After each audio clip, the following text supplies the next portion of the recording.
Olá, meninos e meninas, professora Ana Flávia. Estamos aqui de volta com as nossas videoaulas, onde hoje, na aula de filosofia, vamos abordar o nosso TD avaliativo, onde eu vou explicar cada questão para vocês e de que forma vocês deverão responder. Lembrando que, por ser avaliativo, caneta azul ou caneta preta, nada de lápis, nada de rasura. Também no decorrer das questões, vamos fazer a revisão, relembrar um pouco sobre o nosso assunto já estudado. E aí, estão com TDs em mãos? Podemos começar? Então, vamos fazer a nossa revisão e explicar as questões para vocês. Fiquem atentos e uma boa aula a todos. Com o TD em mãos, primeira questão. Vamos lá. Para Platão, professora, quem foi Platão? Um dos filósofos que fez parte da nossa história e que conseguiu desenvolver grandes pensamentos, grandes opiniões, que ajudou na concretização dos posicionamentos dentro da nossa sociedade. Aí, observando. O que havia de verdadeiro em Parmênides era que o objeto do conhecimento e o objeto de razão não de sensação. E era preciso estabelecer uma relação entre o objeto, olha só aqui a dica, estabelecer uma relação entre o objeto racional e o objeto sensível, ou então um objeto material, que privilegiasse o primeiro em detrimento do segundo, ou seja, sempre o primeiro ponto em relação ao segundo. Lenta, mas irresistivelmente, a doutrina das ideias formava-se em sua mente, ou seja, não era uma coisa rápida, ia lentamente, ele ia observando os acontecimentos, ia tentando entender o que estava sendo colocado em questionamento, e ele formava-se assim as suas ideias aos poucos. O texto, ele faz referência à relação entre a razão e a sensação, um aspecto essencial da doutrina das ideias de Platão. De acordo com o texto, como Platão se situa diante dessa relação? O que a gente precisa entender aqui na primeira questão? Que quando se fala de razão e sensação, a gente tem que entender que a razão é algo que você desenvolve com base no conhecimento e com base no aprendizado. Então, você desenvolve um raciocínio, você desenvolve uma opinião, você vai agir diante dessas situações. Segundo quesito é a sensação. Está relacionado com os nossos sentidos, aquilo que você sente. Então, Platão, nessa questão de razão e sensação, você vai marcar o item correto. Aí o item A a gente analisa o seguinte. Estabelecia um abismo entre as duas. Se ele fazia referência, uma relação entre os dois, ele estabelecia um abismo. Abismo é distância. Então, fica aí atentos. B. Privilegiando os sentidos e subordinando o conhecimento a eles. Em algum momento, tanto do texto ou das nossas aulas de explicação, eu mencionei que o ponto de vista de Platão sobre o ponto de vista Parmênides, em algum momento, que eles tinham que ser subordinados ao conhecimento, ou que cada pessoa poderia definir o seu próprio conhecimento, sua própria opinião. C. Atendo-se à posição de Parmênides de que razão e sensação são inseparáveis.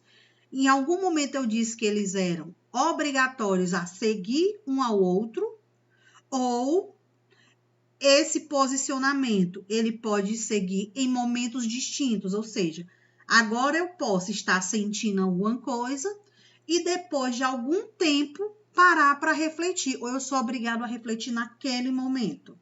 Item D. Afirmando que a razão é capaz de gerar conhecimento, mas a sensação não. Olha só, quando você sente alguma coisa, será que ele está gerando conhecimento para você, o sentimento? O que vai gerar o conhecimento é o sentimento Olha só, o que vai gerar o conhecimento é o sentimento ou é o que você observa, ou seja, a sua razão? Olha a dica aí no item D. Item E, rejeitando a posição de Parmenides de que a sensação é superior à razão. Em algum momento, a gente mencionou, tanto no enunciado, como propriamente em aulas anteriores, que o Platão ele rejeitava o posicionamento de Parmenides. Será que ele rejeitava ou será que ele compreendia? Se liga na dica. Segunda questão. Platão, filósofo grego e um dos pensadores mais influentes da história da filosofia, deixou quase toda sua filosofia escrita em diálogos.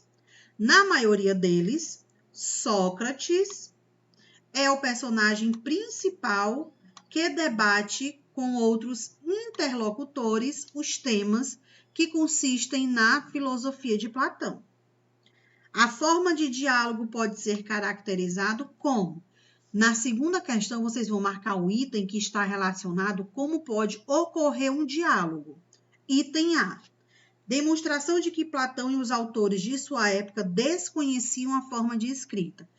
O item A está dizendo que os conhecimentos de Platão não foram escritos porque eles não sabiam escrever. Naquele tempo, será que eles não sabiam escrever? B. Apenas uma forma que facilitava lembrar o texto, visto que se trata de uma cultura de oralidade. Em algum momento falamos sobre questão cultural. C. Uma estratégia adequada que privilegiava a construção de pensamento de forma dialética através da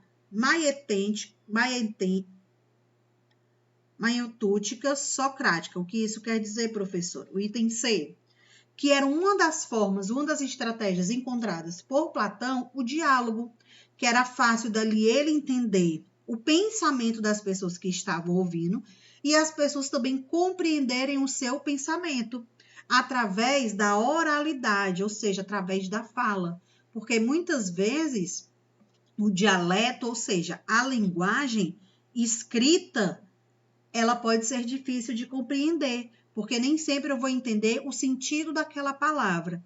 Mas quando estamos dialogando, a partir do momento que eu estou falando ou que vocês falam, que um escuta o outro, quando você naquele momento não compreende a palavra, o sentido dela, você pode já questionar naquele momento. Então, o item C mostra uma estratégia adequada. Item D, a demonstração de que Platão não dominava os problemas que ele discutia. Como é que ele vai discutir um problema que ele não domina? Item E. Uma estratégia pedagógica para facilitar o uso das obras acadêmicas nas escolas fundadas por Platão. Será que naquele momento que Platão estava filosofando, vamos dizer assim, colocando seus pensamentos para aquelas pessoas que estavam ali dispostas a ouvir, naquele momento ele estava pensando no futuro, pensando em fundar uma escola, pensando em ter teorias que iriam ser colocadas em estudo em universidades? Será que lá no período da Grécia, os filósofos antigos eles estavam pensando nesse futuro? Fica aí a dica. Continuando nossas questões, a explicação do seu TD avaliativo, chegamos à terceira, que fala o seguinte: provando que as verdadeiras obras de arte são eternas e exercem influência em outras manifestações culturais, o afresco, a pintura, a criação de Adão de 1510, imagem que tem no seu TD que ajuda a responder a questão 3 e a questão 4. Esse afresco, essa pintura foi realizada por Michelangelo. 500 anos depois, serviu 500 anos depois de inspiração a um cartunista, com a charge e Deus criou a mulher. O cartunista pretende, nas criações dele, cartunistas, histórias em quadrinhos, modificações, movimentos, humor, que um cartunista pretende. Vamos lá. Satirizar uma faceta do processo eleitoral brasileiro no momento atual, ou seja, ele tenta uma charge, cartunista, em assuntos atualmente com relação política, com relação a problemas sociais, através do humor, ele pode fazer essa ação. Satirizar é criticar, é questionar, dar sua opinião. B, criticar o machismo na obra renascentista. Defender a importância do movimento feminista no Brasil. Questionar o gênero do primeiro ser humano criado por Deus, ou situar-se como um partidário do criacionismo. Aqui na terceira questão, com relação, fazendo uma comparação com... Deixa eu voltar aqui para vocês. Fazendo a comparação com essa imagem, Criação de Adão, de Michelangelo. Uma charge, ela pode representar um partidarismo do criacionismo. Charge atualmente é uma comparação. Questionar o gênero da criação de Deus. Atualmente as charges elas têm esse objetivo. Defender a importância do movimento feminista. O movimento feminista é um assunto atual, é um assunto que já vem de vários anos. Criticar o machismo na obra renascentista, ou item A, satirizar. O que é satirizar? É criticar, expor, questionar um processo eleitoral brasileiro no momento. Lembrando que eu mencionei a vocês que essas charges, elas são muito utilizadas em jornais como uma forma de demonstrar críticas sobre alguns momentos atuais ocorridos no nosso país. Olha a diquinha aí para vocês, se liga. Quarta questão. A obra A Criação de Adão, de autoria de Michelangelo, é considerada uma das mais representativas do movimento cultural com o período renascentista. O que foi o Renascimento? O movimento cultural que surgiu na Europa entre os séculos 14 e 16, onde caracterizava o quê? Qual era o objetivo desse movimento cultural que eles queriam relacionar? Item A, visão culturalista do mundo, negando as contribuições da ciência. Será que na imagem que tem acima da questão 3, que relaciona aqui com a quarta questão também, criação de Adão, será que tem alguma crítica com relação à ciência, à evolução do ser humano? B, teocentrismo, que reconhecia a submissão do homem ao Deus. Será que a imagem representa o homem sendo submisso a Deus? C, o racionalismo e a rejeição das influências religiosas. Renascimento, a religião, ela era rejeitada, ou a religião católica fazia parte desse período na Europa com os movimentos renascentistas? D, concepção do tempo como algo pertencente ao homem. Olha o que é que o item D fala, explicando com outras palavras, que a criação de Adão, mais uma vez, está relacionado com o tempo, está mostrando o tempo. Então, é uma concepção de tempo, está mostrando que algo pertence ao homem. Pode ser algo relacionado ao seu ponto de vista. Pode ser paz, tranquilidade, pode ser religiosidade. E o item é hedonismo, fundamento na rejeição dos prazeres. Movimento renascentista, movimento cultural, as pessoas poderiam expressar a sua opinião, expressar os seus pensamentos. Então, se eles poderiam expressar, será que existia essa rejeição? Quinta questão. Na ética epicurista, os prazeres da vida política são considerados como, item A, naturais e necessários, porque são ligados à conservação da vida humana. B, naturais, mas não necessários, pois são um refinamento do instinto de conservação.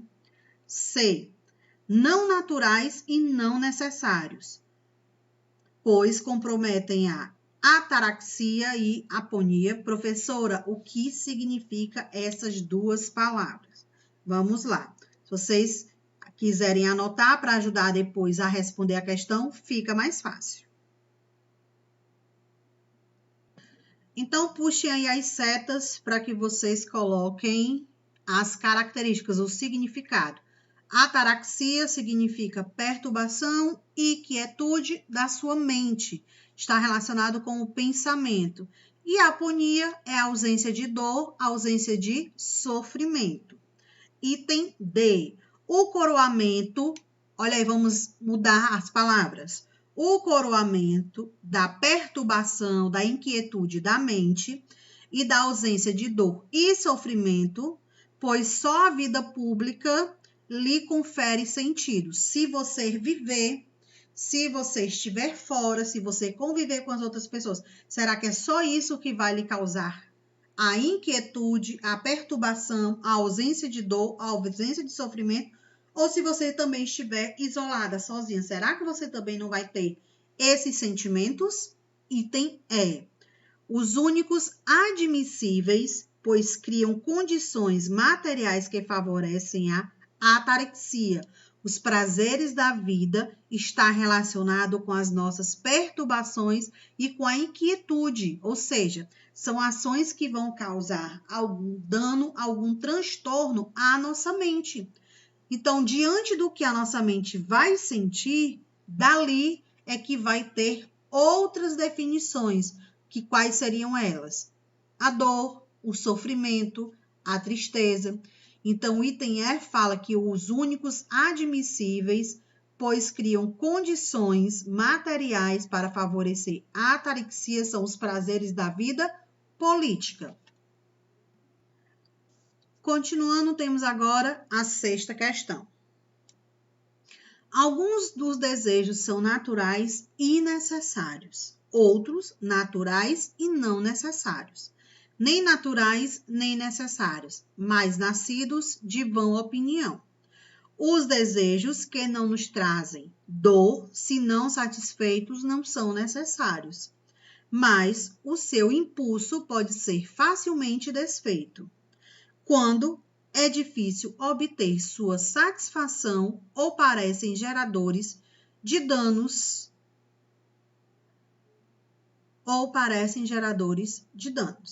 Esse fragmento, ou seja, esse trecho é da obra filosófica de Epicuro. O homem tem como fim, qual a finalidade do ser humano? Item A. Alcançar o prazer moderado e a felicidade, ou seja, o homem, o ser humano, ele tem como objetivo buscar a felicidade, estar sempre bem, estar sempre sentindo coisas boas. B. Valorizar os deveres e as obrigações sociais. Será que, de acordo com a filosofia de Epicuro, será que os nossos desejos têm que estar relacionados sempre com deveres, ou sempre estar fazendo alguma coisa? C. Aceitar o sofrimento. Será que a gente tem por obrigação aceitar o sofrimento? D. Refletir sobre os valores e as normas dadas pela divindade. Em algum momento do texto foi mencionado sobre divindade, sobre Deus, sobre religião? É. Defender a indiferença e a impossibilidade de se atingir o saber. Será que o ser humano ele não precisa ter o saber, ter o conhecimento? Porque quando diz defender a indiferença e a impossibilidade, significa que você não precisa ter conhecimento. Será que diante da nossa sociedade, a gente não precisa ter o conhecimento ou a gente precisa ter? Então, sétima. O epicurismo e o estoicismo foram as duas filosofias éticas predominantes no período helenístico. O estoicismo, em contraposição à ética epicurista, relaciona o bem. Na sétima questão, vocês vão marcar o item que está falando sobre o bem. Você agir bem, você pensar bem, você tratar a pessoa de forma correta. Item A na sétima, atividade da alma, segundo a razão. B, ao prazer por coisas materiais. C, a indiferença diante da dor e do sofrimento. Olha que a gente já falou sobre dor e sofrimento em questões anteriores. D, costumes e convenções sociais. E o item E, o ordenamento pela lei divina. Oitava.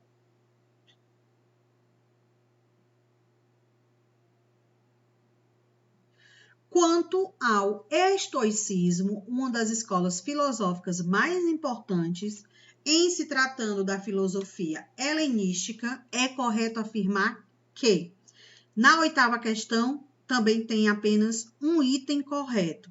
Vocês vão observar cada item com calma, fazer a leitura e encontrar aquele que está relacionado com a filosofia helenística, que significa a dúvida, a negação do homem com relação à verdade, ou seja, ele aceitar ou não a verdade. O homem devendo desistir das cogitações, das ações, dele ter uma verdade absoluta, dele se preocupar, ou seja, do homem meditar sobre o bem e o mal, renunciar a ações, ter certeza dos prazeres, ter certeza da felicidade. Então, item B, você vai, com esses questionamentos que eu coloquei para vocês, vão ler cada item e ver qual está relacionado com a filosofia helenística, que é, mais uma vez, o quê? O posicionamento sobre a verdade absoluta, aceitar ou não aceitar, duvidar ou negar, o bem e o mal, alegria, tristeza, palavrinhas-chave relacionadas com a filosofia helenística. E chegamos à nona e à 10ª questão. Fala o seguinte, a nona. Jamais, a respeito de coisa alguma, digas, eu a perdi, mas sim, eu a restituí. O filho morreu, foi restituído. A mulher morreu, foi restituída. A propriedade me foi subtraída, então também foi restituída. Mas quem a subtraiu é o mal. O que te importa por meio de quem aquele que te dá a pede de volta? Na medida em que ele der, faz o uso do mesmo modo de quem cuida das coisas do outrem. Do mesmo modo como fazem os que se instalam em uma hospedaria. Aqui nós temos um trecho sobre as características do estoicismo na citação do filósofo grego Epicteto. Item A. Esse trecho do enunciado da nona questão, ele explica o mundo em números. Item B, ele identifica a felicidade como prazer. Item C, ele aceita o sofrimento com serenidade, ou seja, ele fala sobre morte, ele fala sobre perder, ele fala sobre restituir. Item D, ele questiona o saber científico. Item E, ele considera as convenções sociais como prazer. Convenções sociais são os problemas da sociedade. 10ª, o epicurismo e o estoicismo foram as duas filosofias éticas predominantes no período helenístico. O estoicismo, em contraposição à ética epicurista, relaciona o bem. Que tipo de bem está relacionado? A alma e razão, prazer material, indiferença diante da dor e do sofrimento, ao dever de cumprir a ordem da lei divina. Então, nós temos aqui as 10 questões do seu TD, onde, mediante a explicação, fui apresentando alguns pontos para vocês, alguns posicionamentos que vimos no decorrer das nossas aulas. Qualquer dúvida que tiverem, podem tirar lá no Class.